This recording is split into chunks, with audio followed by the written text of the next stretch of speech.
자, 오늘 1절 말씀은 에스겔이 오늘 40장부터 시작된 이 환상의 말씀을 받은 상황에 대해서 설명하고 있습니다. 먼저 그 때를 설명을 하는데 때를 이제 두 가지 기준을 가지고 설명하고 있는데, 첫째는 우리가 사로잡힌 지 25째 해 그때고요. 뭐 동일한 해지만은 성이 함락된 후 14째 해, 그리고 달수는 첫째 달, 날수는 10째 날, 그렇게 됩니다. 그래서 오늘 이 말씀을 통해서 우리는 에스겔이 이 환상의 계시를, 이 계시의 말씀을 언제 받았는가 하는 것을 알 수 있는데, 때는 같은 때인데 에스겔이 이 두 가지 기준을 가지고 이제 설명을 하고 있습니다. 그 첫 번째 그 기준은 우리가 사로잡힌 때입니다. 그때를 기준으로 하게 되면 25년째가 되던 해인데, 이 사로잡히던 해는 주전 597년입니다. 주전 597년에 이 에스겔이 바벨론으로 사로잡혀 가거든요. 그러니까 그때부터 계산해서 25년이 지난 해, 그렇게 되고요. 둘째 기준은 성이 함락된 때입니다. 성이 함락된 때는 예루살렘 성이 함락된 때니까 주전 586년 이렇게 됩니다.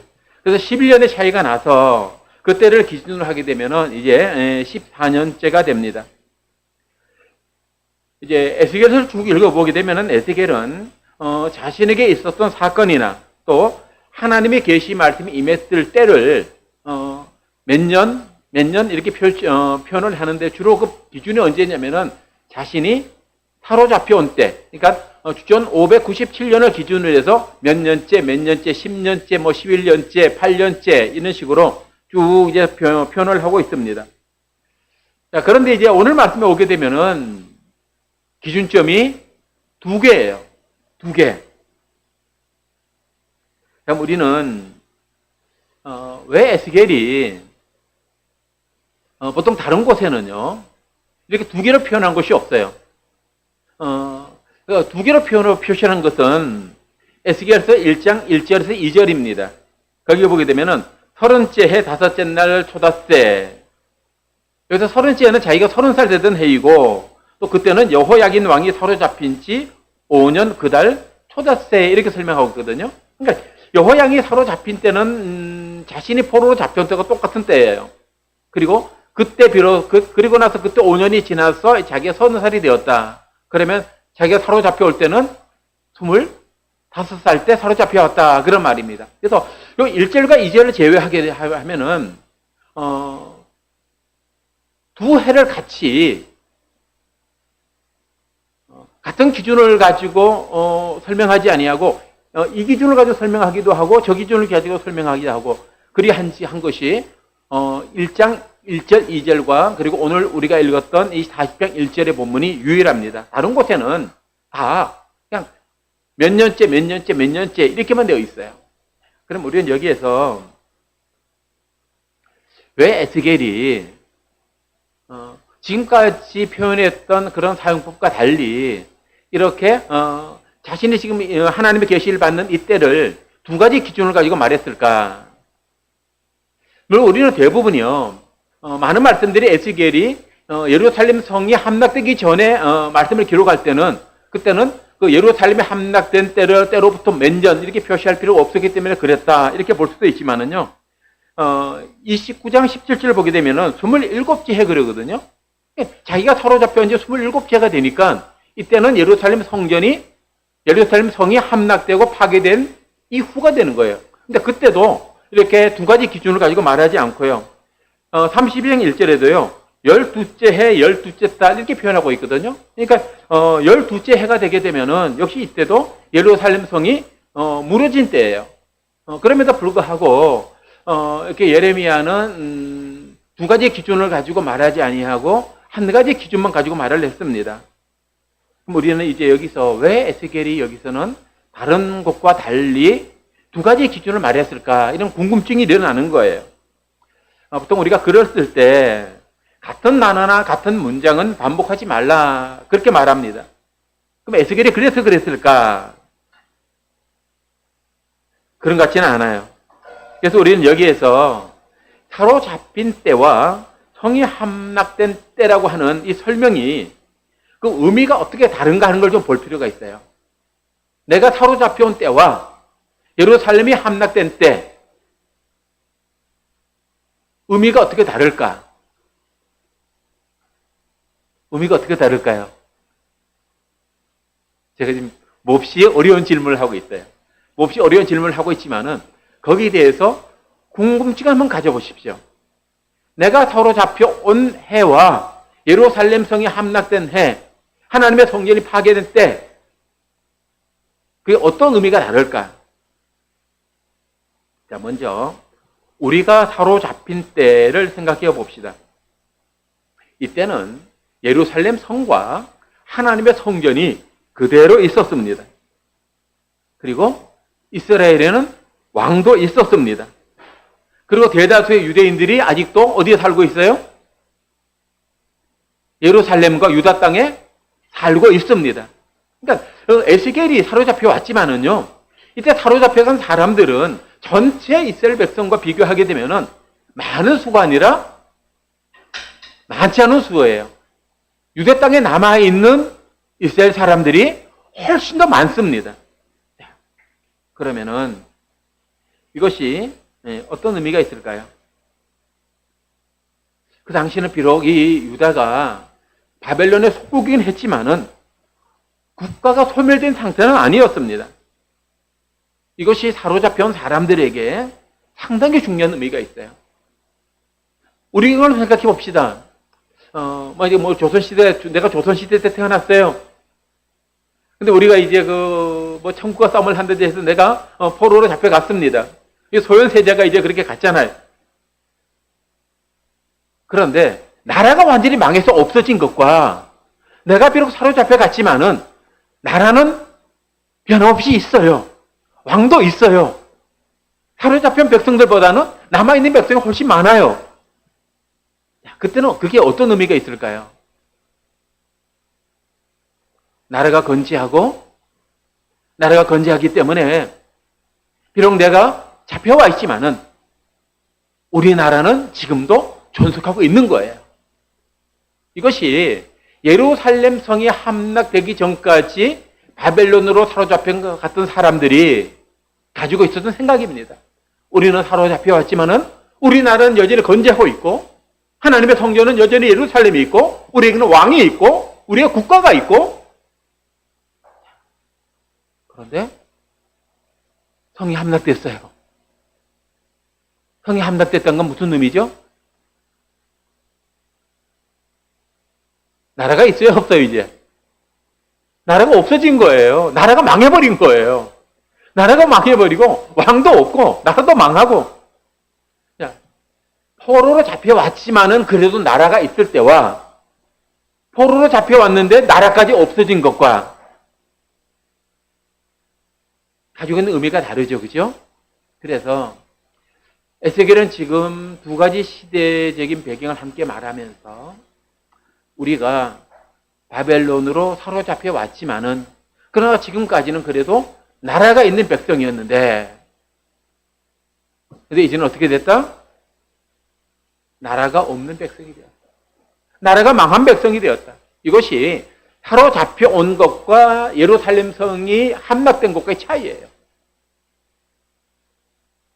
그래서 이를 통해서 자신들이 지금 얼마나 비참한 처지에 놓여 있는지, 물론 포로로 사로잡혀 왔을 때도 비참했죠. 그런데 이제는 더 비참하게 된 거예요. 더 비극적이고 더 고통스럽게 된 겁니다. 이것은 에스겔뿐만 아니라 모든 이스라엘 백성들이 에스겔과 동일한 상황이 된 거죠. 그래서 이 두 가지 표현을 통해서 에스겔은 자신이 포로로 잡혀왔을 때는 그나마 신락 같은 희망, 그래도 잡을 끈이라도 있었지만은 이제는 그 끈까지 다 끊어져 버린 그런 절망적인 상황에 놓여 있었고, 그리고 그 얼마의 시간이 지났어요? 그렇게 지난 시간이 14년, 그때 하나님께서 에스겔에 오셨고 또 여호와의 권능이 그에게 임하셔서 그를 데리고 이스라엘 땅으로 그를 데리고 가십니다. 데리고 가셔서 하나님께서 그를 먼저는 매우 높은 산에 내려놓으셨어요. 여기서 이제 그 예루살렘을 기준으로 해서 높은 산이라고 하게 되면은 감람산입니다.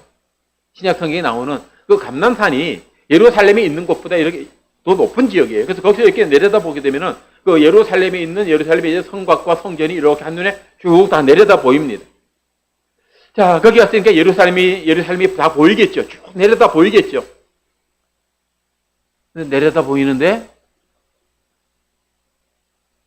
지금 이때는 어떤 때입니까? 예루살렘 성이 함락되고 하나님의 성전은 완전히 다 무너져 버린 그런 때인데 그의 눈에는 함락된 예루살렘 성 다 무너진 하나님의 성전이 보이는 것이 아니라 그의 눈에 가장 먼저 그의 눈에 들어왔던 그 성은 성벽이 온전히 쌓아진 예루살렘 성이었고 그의 눈에 보여진 하나님의 성전은 견고하게 세워진 튼튼하게 세워진 하나님의 성전이 보이는 거예요. 근데 이때가 언제라고요? 이미 예루살렘 성이 함락된 지 14년이 지나서 이제 우리가 이 40장의 말씀을 보게 되면은 이 40장부터 말씀과 함께 봐야 될 말씀이요. 물론 에스겔서 전체를 보면 좋겠지만은 그러지 못하더라도 8장에서 11장과는 비교해서 보셔야 돼요. 그래서 이 8장에서 11장과 이 40장 이후를 비교해 봐야 이 40장부터 가지고 있는 이 말씀의 의미가 더 선명하게 다가옵니다. 그 8장에서 11장은 그거예요. 8장과 11장도의 시작이 어떻게 되냐면은 하나님의 영이 에스겔에게 임하셔서 그를 데리고 예루살렘에 가신 것. 예루살렘에 가시고 예루살렘 성전으로 데리고 가신 것. 이것이 8장의 시작이거든요. 그래서 하나님의 성령께서 에스겔을 데리고 가셔서 환상 중에 그 당시 예루살렘과 예루살렘 성전이 되어졌던 일을 다 보여주십니다. 근데 그곳에는 우상과 우상 숭배와 우상 숭배하는 자들로 그 성이 가득하고 심지어 하나님의 성전 안에까지 우상을 숭배하는 사람들이 있고 그 성전 안에 우상들이 세워져 있고 이런 정신의 그림들이 그려져 있고 이런 것들을 에스겔이 다 보게 됩니다. 이게 무슨 모습입니까?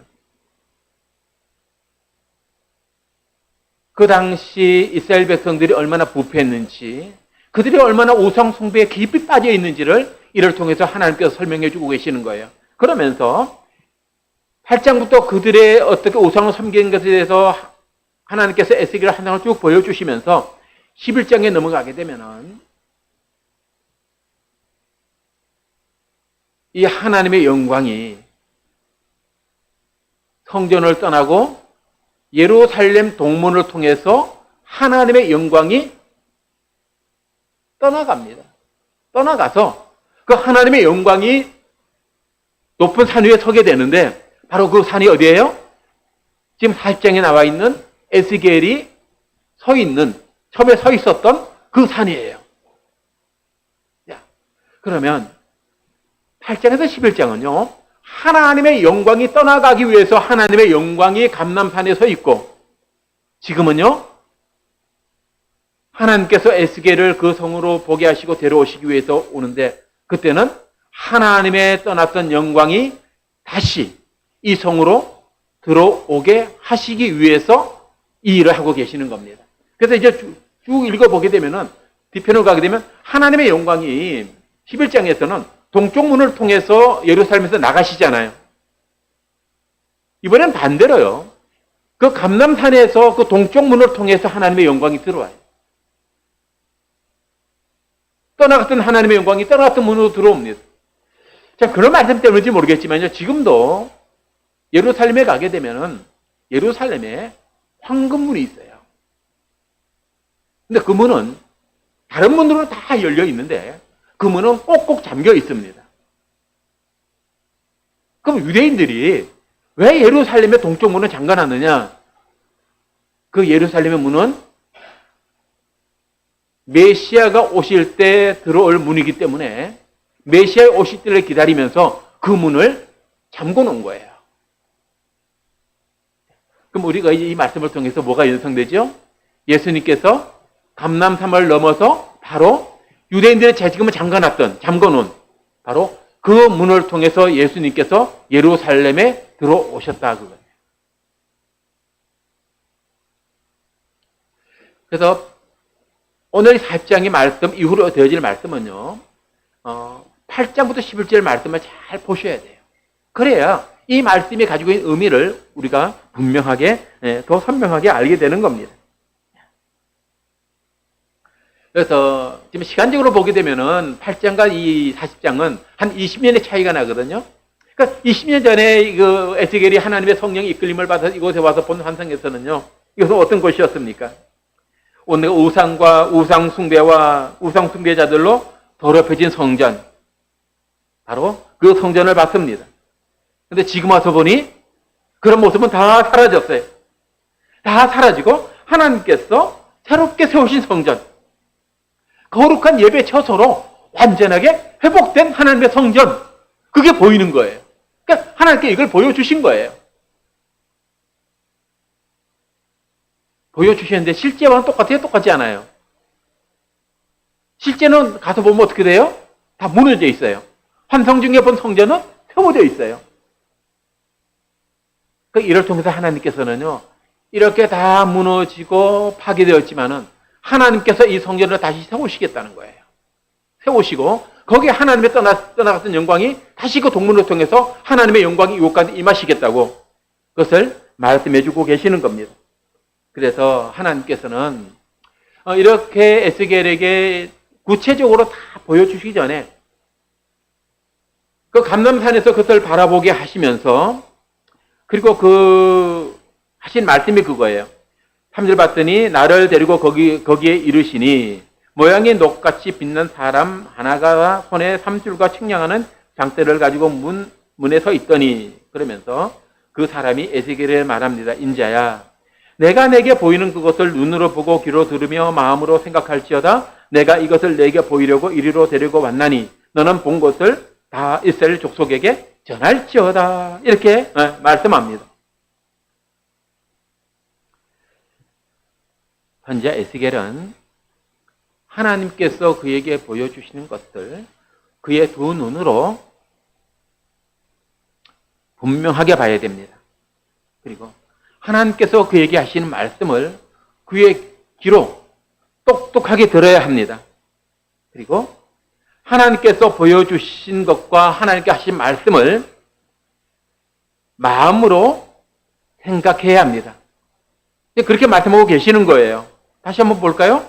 인자야, 내가 내게 보이는 그것을 눈으로 보고 귀로 들으며 내 마음에 생각할지어다. 여기에서 생각할지어다라고 하는 이 단어는 히브리어로 수음이라는 단어인데요.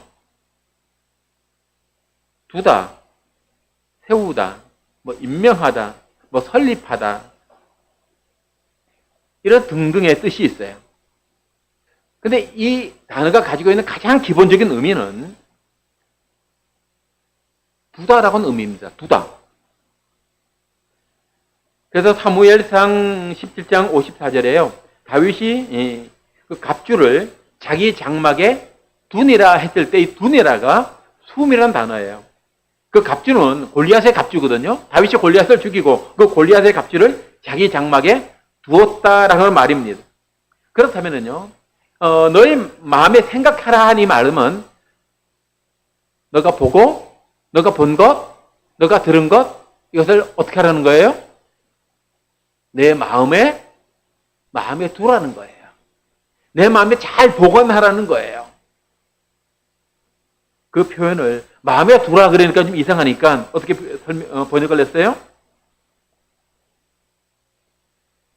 내 마음으로 생각할지어다.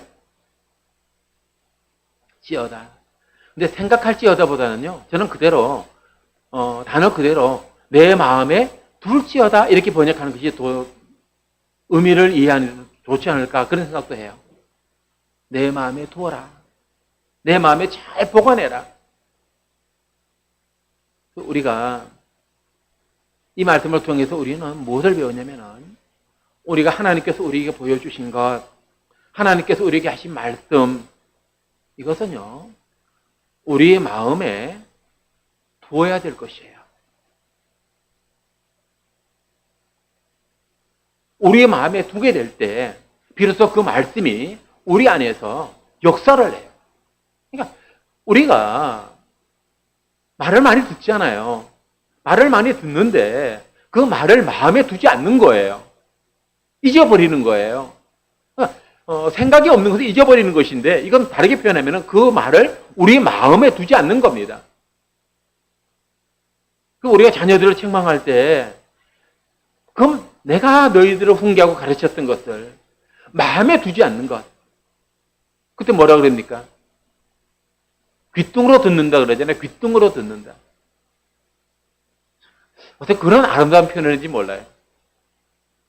근데 그것을 귓등으로 듣지 아니하고 귀로 들어서 그 들은 말이 그 마음에 이렇게 간직이 될 때 비로소 우리는 바로 들었다. 제대로 들었다. 그렇게 말할 수 있는 거예요. 하나님께서는요. 지금 보여주시는 것 그리고 하시는 말씀 이것을 에스겔에게 너는 이 말을 마음에 두라 이렇게 말씀합니다. 근데 우리가 누군가가 나에게 한 말을 내 마음에 두기 위해서는요. 그냥 두고 싶다고 두어지는 게 아니에요. 어떤 사람이 나에게 한 말을 내 마음에 두기 위해서는요. 내가 그 사람을 인정을 해야 됩니다. 그 사람을 인정하지 않으면은 그 사람의 말을 우리가 마음에 두기가 쉽지가 않아요. 그래서 하나님의 말씀, 하나님께서 보여주신 것을 내 마음에 두기 위해서는 우리가 무엇보다 하나님을 인정을 해야 돼요. 그리고 하나님의 권위를 인정을 해야 됩니다. 하나님의 권위. 그리고 하나님을 절대적으로 신뢰해야 되고요. 그리고 나는 하나님의 종이다. 나는 하나님의 자녀다라고 하는 인식을 바로 해야 됩니다. 그래야 하나님께서 보여주시고 하나님께서 말씀하실 때 그 말씀을 우리가 우리 마음에 둘 수 있는 거예요. 하나님을 인정하지 않으면요. 하나님의 권위를 인정하지 않으면요. 그리고 하나님을 신뢰하지 않으면요. 그리고 하나님의 나의 아버지시고 하나님의 나의 왕이시라고 인정하지 않으면요. 우리는 하나님께서 보여주신 것, 하나님께서 주신 말씀을 우리의 마음에 둘 수가 없어요. 이건 거꾸로 얘기하게 되면요. 우리가 하나님의 말씀을 우리 마음에 두지 않는다고 얘기하는 것은요. 우리가 하나님을 신뢰하지 않는다는 말이고 우리가 하나님을 인정하지 않는다는 말이고 우리가 하나님의 권위를 인정하지 않는다는 말이고 하나님이 나의 아버지시고 나의 하나님이시라고 하는 것을 내가 잘 인정하지 않는다는 거예요. 그런데 우리는 하나님의 말씀을 내 마음에 두지 않는 것을 그렇게 심각하게 생각하지 않아요. 안 두면 안 두는 거지. 아니에요. 그렇지가 않아요. 안 두는 것이 그렇게 단순한 문제가 아닙니다. 우리가 길을 가는데 내가 전혀 모르는 사람이 제가 뭔가 지시를 해요. 저기 어디 가서 이거 이렇게 하고 그럼 우리가 어떻게 할까요? 그 말을 귀담아 들어요? 별난 사람 다 봤네. 언제 봤다고? 나를 어떻게 안다고? 좀 심하게 얘기하면은 저 사람 미쳤나? 그렇게 생각할 수도 있어요. 근데 회사에서 상사가 내게 지시를 합니다. 그럼 어떻게 됩니까? 상사기 때문에 상사를 인정하고 그분이 나의 상사임을 인정하고 상사의 권위를 인정하고 또 그분을 신뢰해서 그분이 지시한 것을 그 수행을 하는 거예요. 근데 상사가 지시를 했는데 흥 그래요. 내가 왜 말을 들어야 됩니까? 내가 왜 당신의 지시를 받아야 됩니까? 그리 한다면 그게 뭐예요? 상사를 인정하지 않는 거잖아요. 그 사람을 인정하지 않는 것이고 그 사람의 권위를 인정하지 않는 거잖아요. 그 사람이 나의 상사된 것을 인정하지 않는 거잖아요. 그렇게 생각해 보세요. 우리가 하나님의 말씀을 듣는데 우리가 그 말씀을 하나님께 보여주신 것을 우리 마음에 두지 않는다고 하는 것은 그런 이치로 보면 똑같아지는 거예요. 내가 하나님을 인정하지 않는 것이고 하나님의 권위를 인정하지 않는 것이고 하나님을 신뢰하지 않는 것이고 그리고 하나님과의 관계를 내가 그분의 자녀이고 내가 그분의 종인 것을 그분이 나의 아버지시고 나의 하나님인 것을 인정하지 않는 것과 똑같다는 겁니다. 그래서 하나님께서 그런 거예요. 내가 너에게 보여준 것, 내가 너에게 한 말 어떻게 하라고요? 너의 마음에 두라. 그리고 연이하신 말씀이 4절 하반절에 나오는데, 자, 4절 하반절 한번 봅시다. 중간쯤 보게 되면은요, 내가 이것을 하는 부분이 있죠. 자, 거기서부터 마지막까지 같이 한번 읽어봅시다. 시작. 내가 이것을 내게 보이려고 이리로 데리고 왔나니, 너는 본 것을 다 이스라엘 족속에게 전할지어다 하더라. 이 말씀을 보면요, 내가 이것을 내게 보이려고 너를 이리로 데리고 왔다. 내가 이것을 보여주고 싶어서 너를 이곳으로 데리고 왔다.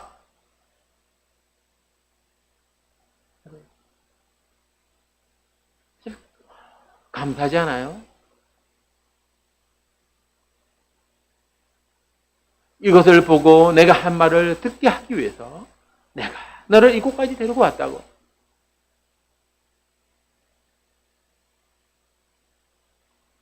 그리고 말씀합니다. 너는 본 것을 다 이스라엘 족속에게 전할지어다.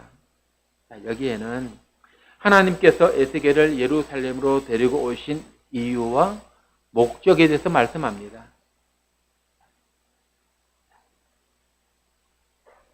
내가 너를 이곳 데려온 이유, 목적, 이것을 보여주기 위해서 데리고 왔다.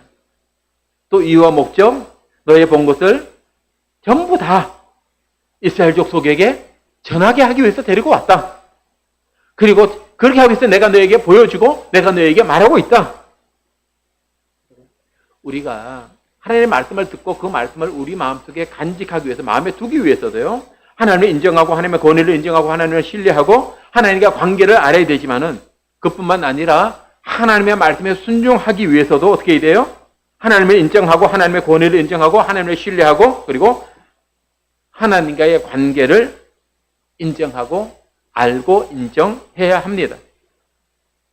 그래서 우리가 하나님께 순종한다, 하나님의 말씀에 순종한다라고 하는 것은요, 하나님, 나는 하나님을 인정합니다. 하나님, 나는 그에게 말씀하신 하나님의 권위를 인정합니다. 그리고 하나님, 나는 그 하나님을 신뢰합니다. 그리고 하나님, 나는 하나님께서 나의 아버지시라고, 하나님께서 나의 왕이시라고 저는 인정합니다. 그런 의미들이 하나님의 말씀을 내 마음에 두는 것, 둘 뿐만 아니라 그 말씀에 순종하는 것, 그 안에 이런 의미가 다 포함이 되어 있는 거예요. 여러분, 우리가 하나님을 인정하고 또 하나님의 권위를 인정하고 하나님을 신뢰하는 자녀가 되면은 여러분, 하나님께서요, 우리를 다 책임지셔요. 다 책임지십니다. 그리고 우리가 그렇게 하지 않는다고 해서 우리가 하나님의 자녀가의 자녀의 신분을 잃어버리진 않아요. 하나님께서 말씀하실 때 그 말씀을 우리가 마음에 두지 않고요, 순종하지 않아도요, 하나님께서 야, 이제 넌 내 자녀 아니다, 그렇게 말씀하지는 않아요. 예수 그리스도의 그 보배로운 피로 우리를 사셨기 때문에, 그 예수 그리스도의 그 보배로운 피로 우리를 하나님의 자녀 삼으셨기 때문에 하나님께 결코 우리를 순종하지 않는다고 해서 버리시면서 얘 넌 내 자녀가 아니다라고 그렇게 말씀하지는 않아요. 네, 여러분. 근데 우리가 범사에 하나님을 인정하고 순종하게 되면은요, 하나님께서 우리를 더 귀하게 여기셔요. 더 귀하게 여기셔요. 순종할 때도 하나님의 자녀고 순종하지 않을 때도 하나님의 자녀입니다. 근데 우리가 이렇게 하나님의 말씀을 내 마음에 두고 그리고 그 말씀대로 순종하는 것이 쉬운 길만 있는 건 아니잖아요. 때로 어려운 길도 있고 힘든 일도 있고 참아야 되는 일도 있고 모욕당할 때도 있고 그러면서 하나님의 말씀을 마음에 두고 순종을 하거든요. 그러면 그것을 하나님께서 그렇게 하지 않는 자녀들과 비교했을 때 어떻게 하시는가? 다 같은 자녀지만은 하나는 아픈 손가락이고요. 하나는 귀한 손가락이에요. 하나님께서 귀하게 여겨주셔요. 책임져 주셔요. 하나님의 말씀에 순종하면서 걱정하지 마세요. 무엇 때문에요? 자기가 순종한 자녀를 책임지지 않는 부모라면은 부모의 자격이 없잖아요. 하나님이 하나님의 말씀을 마음에 두고 순종하는 자녀들을 책임지지 않으면은 하나님은요, 하나님 자격이 없는 분이에요. 우리 아버지 자격이 없는 분이에요. 근데 우리 하나님이 그러지 않은 분인 것을 우리는 너무나 잘 알고 있습니다. 그래서 하나님께 나가는 자들은 하나님께서 계시는 것과 자기를 찾는 자에게 상 주시는 이심을 믿어야 할지라고 그렇게 말씀합니다. 그래서 이 모든 것들은 우리가 하나님의 사랑을 온전히 신뢰함으로 되어지는 모든 일들입니다. 우리 모두 고백합시다. 하나님을 사랑합니다. 하나님도 저를 사랑하신 줄 제가 알고 있습니다. 사랑을 순종으로 열매 맺기 원합니다. 그래서 그 고백을 가지고 찬송가 563장 예수 사랑하심은 다시 한번 찬양하겠습니다.